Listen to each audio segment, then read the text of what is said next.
Welcome to the bird media. నేను మీ Pawan Krishnamurthy. అందుతున్నటువంటి breaking సమాచారం ప్రకారం వైఎస్ఆర్సీపీ ఎంపీ మిథున్ రెడ్డికి ఏసీబీ కోర్టు లిక్కర్ స్కామ్లో మధ్యంతర బెయిల్ని మంజూరు చేసింది.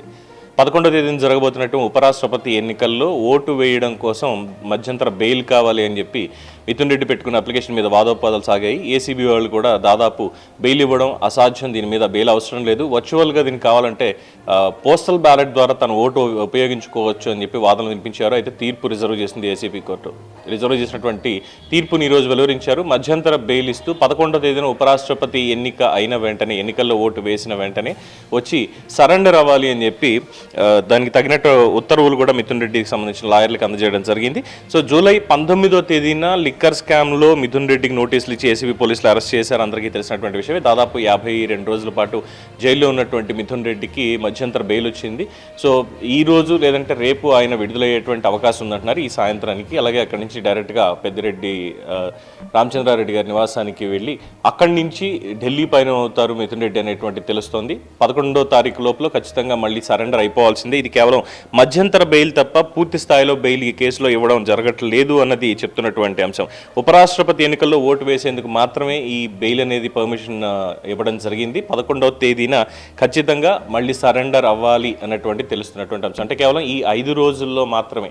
రేపు ఆదివారాన్ని తీసేస్తే సోమవారం, మంగళవారం మాత్రమే ఆయనకు అవకాశం ఉంటుంది. ఎవరితో మాట్లాడాలన్నా, ఏం చేసినప్పటికీ కూడా వారి లాయర్లతో మాట్లాడాలన్నా కూడా లేదు. దానికి సంబంధించి ఎవరిని కలవాలి ఏంటి అనేటువంటి అంశాలు అందులో పొందుపరిచారా లేదా అన్నది ఇంకా బెయిల్ రిపోర్ట్ అనేది బయటికి రానందువల్ల తెలియనటువంటి అంశం. సో దీనికి సంబంధించి ప్రస్తుతానికి ఉన్నటువంటి సమాచారం ఇది. మిథున్ రెడ్డి మేబీ ఈరోజు సాయంత్రానికి కానీ లేదు సోమవారానికి కానీ రిలీజ్ అయ్యేటువంటి అవకాశం ఉందని కూడా న్యాయవాదులు చెప్తున్నారు. బెయిల్ ఆర్డర్ కాపీ జైలుకి పంపడం, అక్కడి నుంచి రిలీజ్ అయిన వెంటనే ఢిల్లీకి ఆయన పైన అవుతారు. ఉపరాష్ట్రపతి ఎన్నికల్లో ఓటు వేసిన అనంతరం తిరిగి మళ్ళీ ఎటువంటి కార్యక్రమాలు పెట్టుకోకుండా 11వ తేదీన ఏసీబీ కోర్టులో లొంగిపోవాలి అనేది కోర్టు పెట్టినటువంటి ఉత్తర్వు.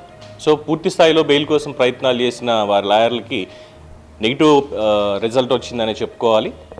సో ముందు మరి ఈ కేసులో ఇంకేం జరుగుతుంది అనేది వేచి చూడాలి. ఇది ప్రస్తుతం ఉన్నటువంటి బ్రేకింగ్ సమాచారం.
ఈ వీడియో కనుక మీకు నచ్చినట్టయితే లైక్ చేయండి, షేర్ చేయండి, సబ్స్క్రైబ్ చేయండి. అలాగే పక్కనే ఉన్న బెల్ ఐకాన్ని క్లిక్ చేయండి.